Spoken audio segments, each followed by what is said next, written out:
Qual é o motivo da gente ter trazido esse tema? Então, agora, relativo ao custo, é que você vai tomar depois da decisão que você já tomou, mudará o rumo da sua vida. As nossas emoções, elas só duram 90 segundos. Então, se você está há mais de 90 segundos sentindo uma determinada emoção, independentemente aqui, nesse caso, dela ser boa ou ruim, você está em loop. Como sustentar o compromisso necessário ao longo do tempo para que você possa efetivamente realizar o seu sonho grande?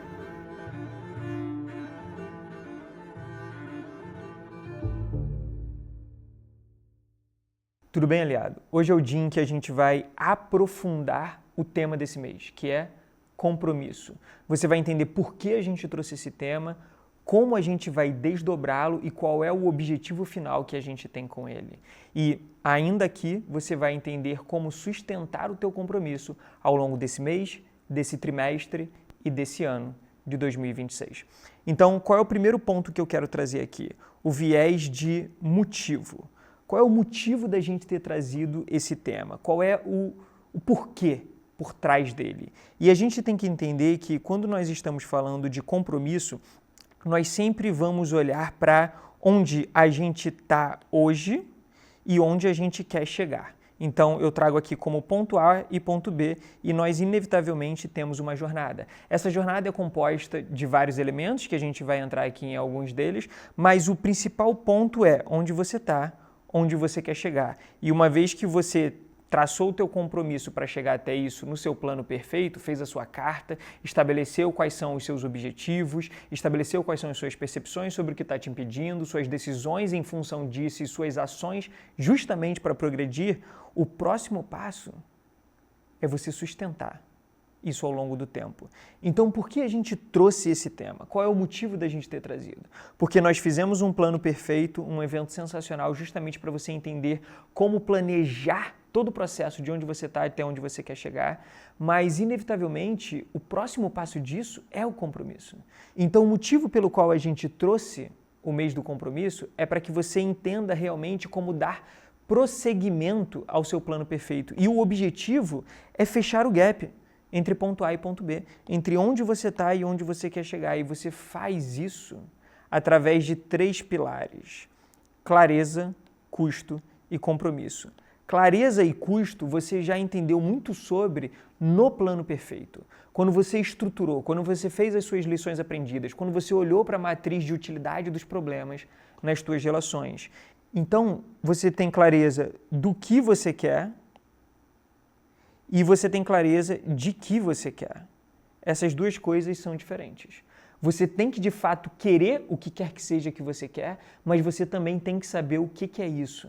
Então, clareza do que você quer e clareza de que você quer. Agora, relativo ao custo, é um ponto extremamente importante e você entendeu que existe um custo que ele é sobre dinheiro, existe um custo que ele é sobre energia, existe um custo que ele é sobre tempo e um custo que ele é sobre atenção. E uma pergunta que eu já fiz para você no encontro de reforço lá de trás é: para onde essa seta está apontando?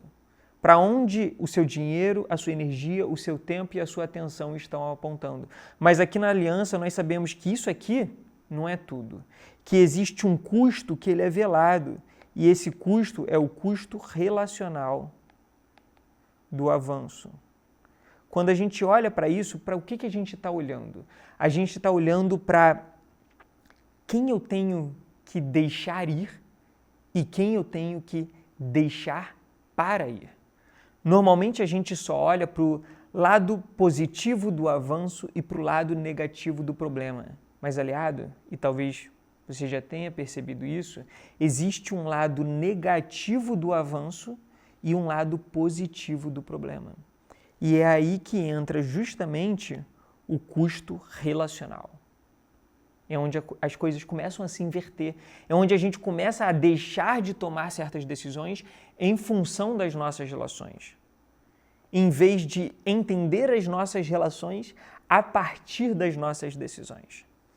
Só que uma vez que você já fez o seu plano perfeito, já entendeu sobre clareza, já entendeu sobre custo, fez sua carta de compromisso, você precisa agora, e isso é imprescindível, sustentar esse compromisso ao longo do tempo. E é isso que você vai aprender a fazer hoje, o que nos leva para o nosso próximo passo, que é o que é, de fato, esse compromisso? Quando a gente olha para esse compromisso, a gente está olhando para o quê? Como eu defino isso? É fazer o que você falou que ia fazer. Sim, mas o compromisso ele é a repetição diligente, disciplinada, constante de uma decisão ao longo do tempo necessário para chegar até onde você queria. Então, o compromisso, ele não é uma coisa que você faz uma vez. Ele é uma coisa que você precisa sustentar constantemente ao longo do tempo. E o que nos leva para um segundo ponto, que é o quê? A decisão que você vai tomar depois da decisão que você já tomou mudará o rumo da sua vida. Vou falar de novo. A decisão que você vai tomar depois da decisão que você tomou mudará o rumo da sua vida. Isso aqui é o cerne do compromisso. Então, o que acontece? Quando a gente vai olhar para compromisso, a gente precisa olhar para a repetição de decisão ao longo do tempo. Você tomou uma decisão no plano perfeito, mas você teve que tomar outras decisões nos dias subsequentes. A decisão de fazer aquilo que você colocou no plano. E hoje você vai tomar outra decisão, de continuar fazendo aquilo com o que você se comprometeu lá atrás. Amanhã a mesma coisa, depois a mesma coisa. Então, o compromisso ele é a repetição diligente de uma decisão ao longo do tempo. E aí, para onde a gente vai agora? Não é só que você fez o plano, você entendeu qual é o caminho para chegar até lá e você vai se comprometer com isso que tudo simplesmente vai dar certo. Existem obstáculos nesse processo. E eu separei esses obstáculos em duas categorias: você e ambiente. A gente pode separar basicamente a nossa vida nesses dois elementos. Existe você e existe o ambiente em que você está inserido. Então, quando a gente olha para você, o que existe aqui? Existem pensamentos,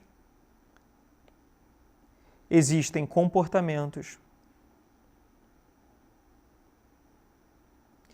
existem sentimentos, existem emoções. Tudo isso acontece dentro de você. Tudo isso ninguém mais vê, o seu comportamento as pessoas veem, mas o porquê, o motivo, o padrão e etc., tudo acontece na sua vida. E no que a gente tem no ambiente? A gente tem principalmente um ambiente dividido entre duas coisas: o ambiente social e o ambiente físico. Quando a gente olha para essa separação, a gente está olhando para relações e a gente está olhando para lugar,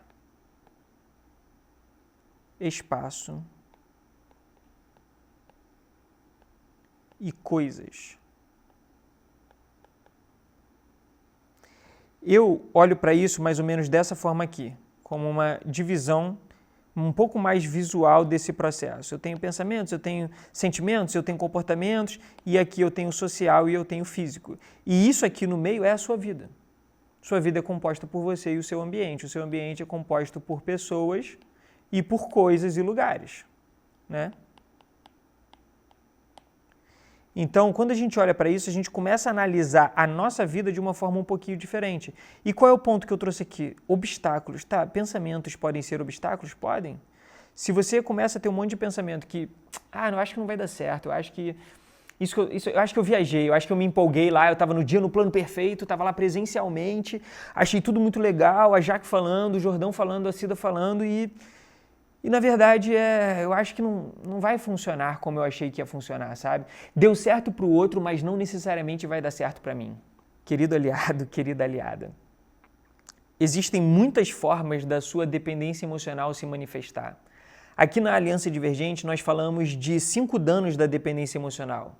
A gente fala de medo, culpa, procrastinação, desânimo e insegurança.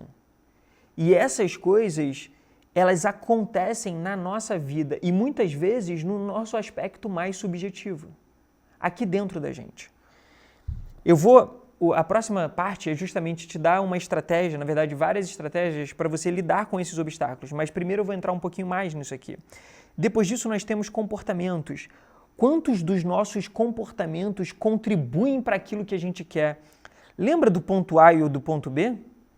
Quando a gente está olhando para cada um desses pontos aqui, nós temos que analisar sempre acontecimento, comportamento e relacionamento. Acontecimento, comportamento e relacionamento. Acontecimento, comportamento e relacionamento.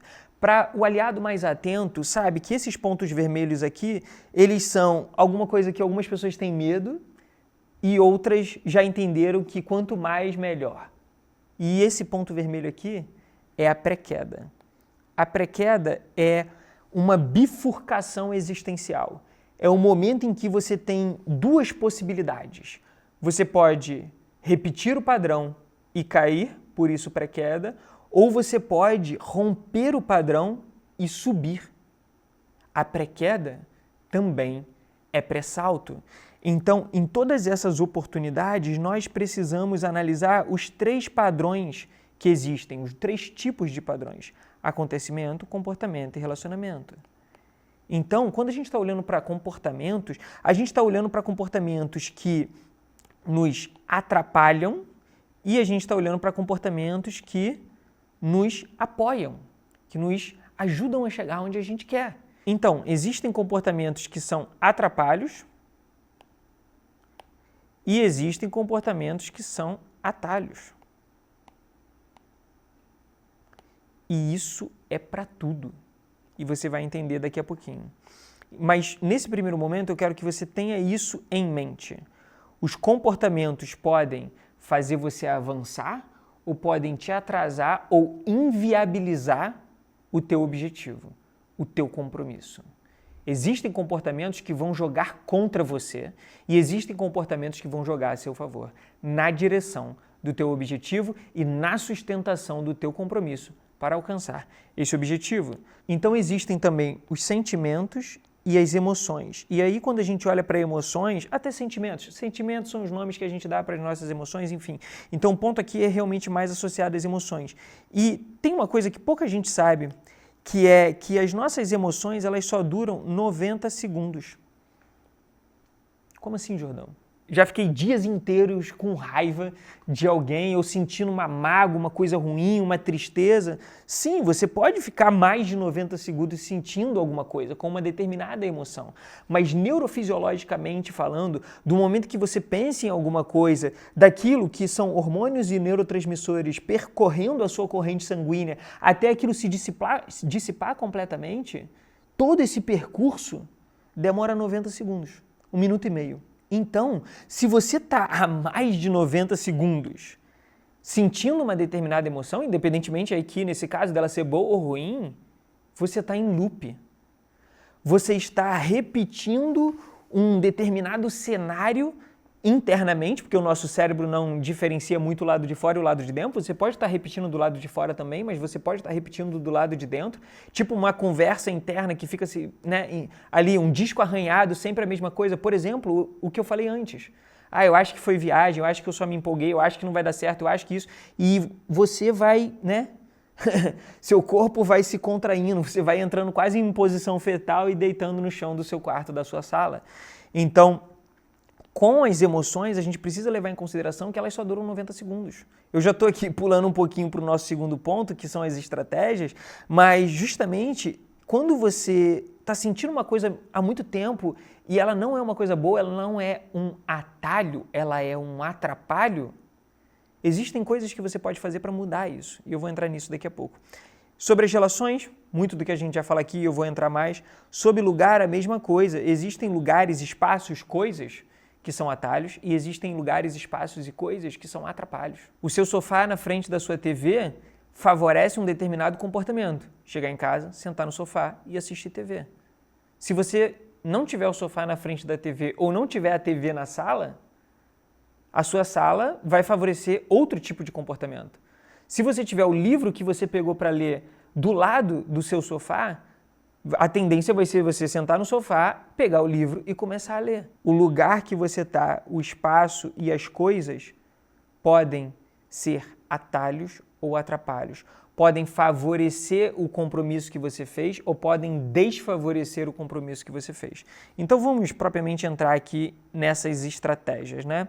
Então, sobre você, como eu falei, a gente tem principalmente aqui os pensamentos e para isso nós precisamos mudar o repertório, mudar as referências, conversar com pessoas que de fato queiram alcançar. Fala com o seu grupo, fala com a sua tribo, fala com os outros aliados, porque eles vão olhar para você, eles vão perguntar qual é o motivo e objetivo que você tem com isso, qual é o seu plano perfeito. Eles vão de fato te provocar e te apoiar para que você mude o disco e você possa avançar na direção dos seus objetivos. Eles vão ser atalhos em vez de atrapalhos. Sobre aqui os comportamentos, mesma coisa. Quais são os... Converse com as pessoas que alcançaram as coisas que você quer alcançar e identifique ou questione elas sobre quais são os comportamentos que elas têm. E aqui tem um ponto muito importante. Lembra da escada da postura? A escada da postura, ela tem 5 degraus, né? E muitas vezes a gente fica preso aqui, ó, no reclamar. A gente fica preso no justificar. E a gente nunca sobe para o questionar. O questionar, ele é um degrau muito importante. Porque justamente é aqui que você pode começar a descobrir coisas que antes você não sabia. Mas tem uma armadilha aqui. Porque é aqui que você pode perguntar para descer também. Então você pode questionar de uma forma que você queira alcançar o seu objetivo. Porra, eu não estou conseguindo, o que eu faço para conseguir? Ou, por que eu não estou conseguindo? E aí você pode responder, porque nunca vai dar certo para mim mesmo, porque as coisas não funcionam, porque fulano era diferente de mim, porque... E aí tudo isso é para descer, tudo isso é para encontrar uma justificativa, tudo isso é para reclamar. Agora, por que não eu? Por que eu não? Por que eu não consegui ainda? O que eu preciso ajeitar na minha vida para poder subir? Entende? Então existem muitas formas de você questionar que podem servir de atalho ou de atrapalho. Podem servir para você subir ou para você descer a escada da postura. E para o comportamento é a mesma coisa. Você precisa descobrir quais são os seus comportamentos que estão favorecendo o seu compromisso e o seu objetivo e quais são os comportamentos que estão desfavorecendo. Então, atalho e atrapalho. E do último ponto aqui, nas emoções que nós temos dentro de você, a gente precisa olhar para os 90 segundos que eu já trouxe anteriormente. E o que você pode fazer para mudar a forma como você está se sentindo de fato?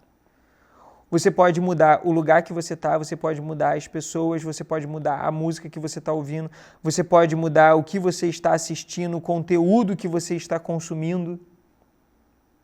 Você pode mudar tudo isso. E tudo isso, cada uma dessas coisas que eu citei são elementos diferentes que compõem a sua vida, que compõem o seu estado, que compõem você e a forma como você está sentindo. Afetam. Existe uma retroalimentação entre interno e externo. O seu interno afeta a forma como você percebe o lado de fora e o lado de fora afeta a forma como você se sente do lado de dentro. Conforme você vai mexendo no lado de dentro e você vai mexendo no lado de fora, você vai mudando a forma como você se sente, você muda o seu estado. Lembra? Existe estado e existe estágio. Você precisa mudar o seu estado para que com o tempo você consiga mudar de estágio. Aqui é muito importante olhar para isso. E associado ao nosso ambiente, são aqueles pontos que eu trouxe. Nós temos relações aqui, e eu vou trazer de forma mais específica.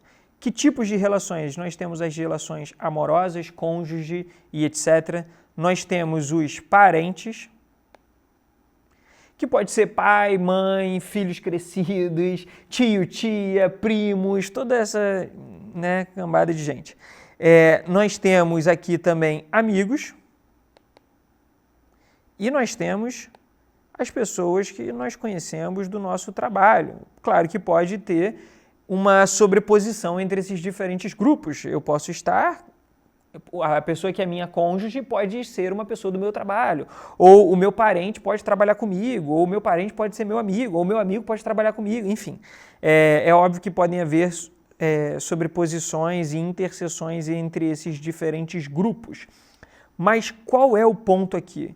Quando a gente está olhando para relações, de novo, nós temos a dicotomia entre atalho e atrapalho. E existem relações amorosas que são atalhos e existem relações amorosas que são atrapalhos.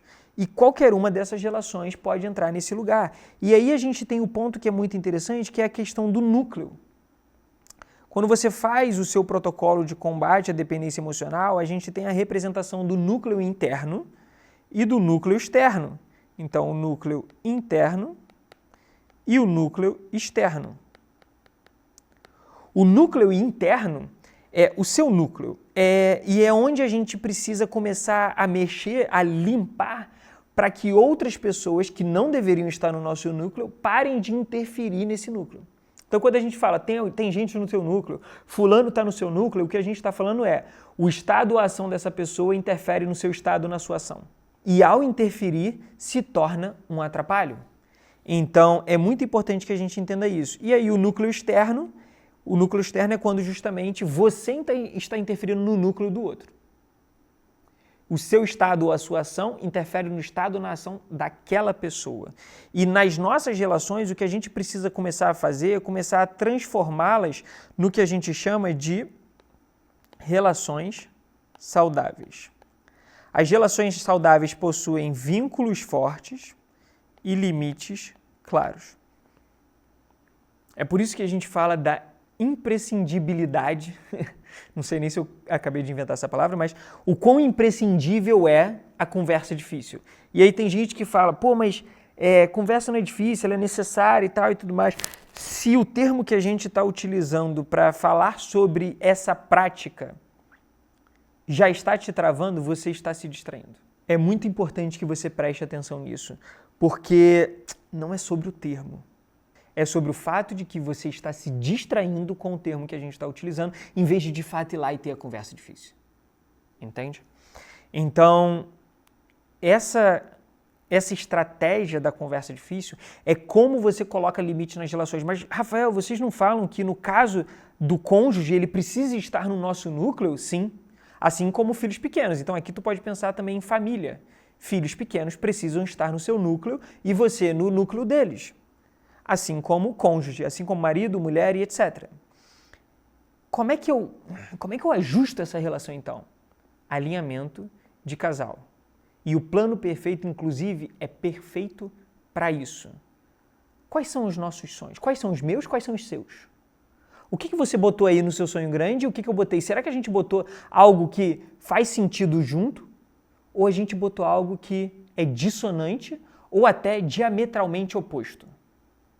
Eu quero morar na praia e você quer morar no campo. Eu quero ser um cara da cidade e você quer ser uma pessoa da natureza.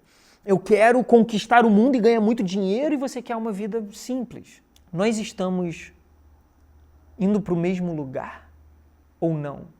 E se não, nós queremos ir mesmo assim e não ficarmos juntos? Ou queremos ajustar a rota para que fiquemos juntos? Esse alinhamento de casal vai envolver decisões difíceis, seja para um lado ou seja para o outro, seja de uma forma ou seja de outra. Mas isso não muda o fato de que nós precisamos tomá-las. Então muita gente enrola porque no fundo não quer olhar para cá, não quer ajustar a relação, tem medo do que pode acontecer, mas lembra, o medo é um equívoco e acreditar nele, geralmente, é uma tolice. Medo? Protocolo de... Não vai com medo mesmo. Não é para você ir com medo mesmo. Tá com medo? Roda um protocolo de combate ao medo. Então, vamos lá. Parentes. Limites claros, gente. Limites claros. Acho que a gente já pode começar a ir para o próximo nível da aliança divergente. Sabe? A gente teve o chamado aí. Não faz sentido. Limites claros, protocolo de combate à dependência emocional, protocolo de proteção emocional, protocolo de combate à culpa, ok? Sobre amigos, mesma coisa. No trabalho, limites claros. Você é um profissional, você é uma profissional. Entende? As suas relações no trabalho não podem mudar o seu motivo e objetivo, atrapalhar o seu motivo e objetivo de estar ali. Você foi para o trabalho para ter reconhecimento e afeto ou você foi para o trabalho para ter recompensa, sentido e legado? Escala da maturidade. Afeto, reconhecimento, recompensa, sentido e legado. Entenda de fato por que você está ali. E não deixe outras coisas te atrapalharem nisso. E aí, por último, nós temos o ambiente físico, que é justamente o que eu trouxe anteriormente. Você pode transformar a sua casa num antro de compromisso com o seu sonho. Ou a sua casa pode ser o pior lugar para realizar o seu sonho grande. A composição física dos espaços pode ser o pior lugar. Os cômodos podem ser o pior lugar. Às vezes o lugar onde você mora é o pior lugar, o bairro em que você está é o pior lugar, a cidade que você está é o pior lugar. Às vezes até o país. Espaço físico e as coisas que estão ali. Quais são os livros que você tem em casa? Do lado da sua cama tem uma cabeceira com livros que vão te apoiar no teu sonho ou só o teu celular fica ali e com a rede social? Até isso. Aqui não é propriamente um espaço físico, mas como o digital ganha cada vez mais uma camada na nossa vida, inclusive social, nós precisamos levar em consideração que nós temos, eu nem tinha pensado nisso, inclusive, que nós temos um negocinho chamado celular e que ele tem um monte de aplicativozinhos, né? Quais são os aplicativos que estão na primeira tela do seu celular? Se tu abrir o meu celular, que eu não sei onde está aqui, tu vai ver que naqueles gadgetzinhos, os primeiros que ficam ali embaixo, que seriam os atalhos, tu vai ver o meu marca-passos ali. Porque de manhã eu vou clicar nele e vou ouvir o áudio diário. Tu vai ver o GPT. Por quê? Porque eu uso para aprofundar temas, para tirar dúvidas, para ver questões, para criar coisas. Quais são os primeiros aplicativos que aparecem na tela do seu celular? É TikTok, Instagram e etc.? São aplicativos que vão te desviar do que você quer? Ou são aplicativos que vão te forçar a manter o teu compromisso? Tem gente que exclui o Instagram por um tempo. Tem gente que exclui o TikTok. Não porque o aplicativo é do mal, entenda. Mas você tem que entender se ele é um apoio, se ele é um atalho ou se ele é um atrapalho. Quando você entende isso, você começa a chegar realmente num novo nível de jogo, em que você tem uma clareza muito maior. Num outro encontro de reforço que eu trouxe sobre como recomeçar do jeito certo em 2026, eu falei sobre plano definido, óculos novos e postura divergente. A postura, ela está extremamente relacionada com o compromisso. Lembra como eu defini o compromisso? Como a repetição de uma decisão de forma diligente ao longo do tempo. Ou seja, que tempo? Até você alcançar o teu objetivo. Até você alcançar o teu sonho. Até você poder traçar um novo plano. Até você fazer um novo compromisso. Postura, gente. Postura. Óculos certos para quê? Para que nesse processo você identifique os padrões de acontecimento, comportamento e relacionamento. Para que você possa utilizar a pré-queda do jeito certo. Que jeito certo, Jordão? Para que você possa entender que aquilo é uma bifurcação que você pode repetir e cair ou romper e subir e você entenda qual é o padrão que você estava repetindo e você o rompa. Você aja de forma diferente de como você agia antes. Você comece a romper a primeira camada do padrão. E aí você vai olhar para quê quando você faz isso? Você vai olhar para duas coisas. A matriz de impacto, que ela envolve intensidade e momento, e você já sabe que tudo vem do tamanho certo e na hora certa, e a matriz de utilidade dos problemas nas relações, que nós temos punir, poupar, unir e afastar. Quando a gente olha para isso, quando a gente olha para essas duas coisas, a gente consegue entender por que isso aconteceu agora e por que tem esse tamanho, esse problema, e entender qual utilidade ele está servindo. Se a gente está unindo para punir, unindo para poupar, se a gente está afastando para poupar ou afastando para punir. Então nós conseguimos identificar a utilidade daquele problema naquele momento, daquele tamanho, nas nossas relações e dessa forma romper o padrão para que a gente possa subir em vez de viver o loop, em vez de ter que viver tudo de novo. E não tudo de novo exatamente da mesma forma. Porque se você não deu conta de romper aqui, vai aparecer um pouco ou muito maior. Tem uma coisa que eu quero trazer por último aqui, que é muito importante, que é o plano perfeito, ele define os acontecimentos.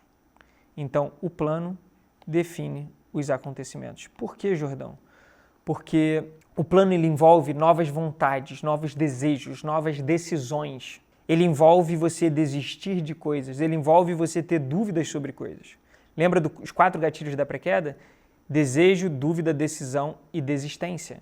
Então, quando a gente olha para o plano, ele vai provocar novos acontecimentos.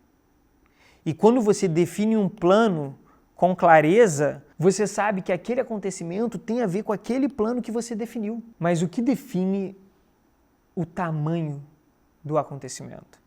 E isso é a velocidade, o tempo que você definiu para aquilo acontecer. A velocidade com que você quer que aconteça, a restrição, o tamanho do período que você definiu. Uma coisa é eu chegar daqui até essa câmera aqui em 1 segundo, outra coisa é eu chegar em 1 minuto e meio. Para que eu chegue em 1 minuto e meio, as coisas podem acontecer de uma certa forma. Para que eu chegue em 1 segundo, elas têm que acontecer de outra. Eu vou ter que sair correndo, tirar o microfone, entende? Então, quando a gente está falando de pré-queda, quando a gente está falando de padrão, a quantidade de padrão que você vai ter que romper entre o seu ponto A e esse ponto B que você definiu, nesse tempo que você definiu o que você quer que aconteça, é muito maior. É quase como se você colapsasse todas as suas pré-quedas numa só. Por quê? Porque o você daqui, ele é a sua V1. Esse aqui é uma V35, talvez. É uma outra versão completamente diferente da que você está. Quanto maior o seu sonho, quanto maior o teu objetivo, mais distante ele é da versão em que você está. Logo, mais padrões você vai precisar romper para poder chegar até lá. Logo, maior terá que ser a pré-queda que você vai viver para que você tenha que romper todos esses padrões num curtíssimo espaço de tempo. Então, você pode definir, inclusive, o tamanho dos acontecimentos no momento em que você define o tamanho do seu sonho e a velocidade com que você quer chegar lá. Então, define se você quer ir devagar, se você quer ir médio ou se você quer ir rápido. E não tem julgamento sobre isso. É sobre a sua disposição, mas também a sua... Vou usar capacidade aqui, mas não é exatamente isso. É sobre o quanto você vai dar conta de lidar com essas pré-quedas, com essas relações. A velocidade disso aqui, inclusive, depende de uma coisa muito importante. Se você quer ir rápido, os seus PDAs têm que ser de hora em hora. Um dia não pode passar sem que você feche um novo PDA. Sem que você tenha uma percepção sobre o que está te impedindo, tome uma decisão a partir disso e haja. Percebeu? Decide e age. Percebeu? Decide e age. Tem que ser assim. Caso contrário, você não tem como ir rápido. E tá tudo bem ir numa velocidade mais lenta, ir no médio ali. Entende o jogo. Vê como é que funciona. Coloca o pé na água. Depois você pode ir aumentando a velocidade também. Entende? E se você quiser ir devagar, tá tudo certo. Tá tudo certo. É sobre você entender por que as coisas estão acontecendo, como elas estão acontecendo, quando elas estão acontecendo e do tamanho que elas estão acontecendo. Com isso, claro para você, você tem não só a clareza do que você quer e de que você quer, a ciência sobre o custo de chegar até isso, mas o como sustentar o compromisso necessário ao longo do tempo para que você possa efetivamente realizar o seu sonho grande e dar todos os cheques necessários no seu plano perfeito. E essa foi uma grande introdução ao tema do mês, que é compromisso, para que você entenda de fato o que é compromisso, como sustentá-lo ao longo do tempo, como enfrentar os obstáculos e quais estratégias você pode utilizar justamente para sustentar apesar dos obstáculos que venham a aparecer. Diferenciando o que está do lado de dentro com o que está do lado de fora, sustentando a postura, utilizando os óculos divergentes e sempre voltando para o plano. O plano define os acontecimentos. O plano traz clareza. Contrasta tudo com o plano. Se alguma coisa aconteceu, como é que isso impacta o meu plano? Porque se não impacta, aí lembra dos baldes? Dinheiro, energia, tempo e atenção? Por que você está perdendo tempo, energia e atenção com isso? Se não impacta o plano, por que você está se distraindo? Agora eu quero que você fique mais um pouquinho aqui para assistir ao celebre que a gente tem de um dos nossos aliados que justamente foi nesse lugar de fazer o que precisava ser feito e aí, você já sabe, o resultado se tornou só uma consequência inevitável. Não esqueça de preencher a pesquisa que a gente faz, o link vai estar aqui embaixo, para que você possa dizer o que você está achando desse encontro e quais são as sugestões que você tem para ele. A gente se vê no próximo encontro de reforço.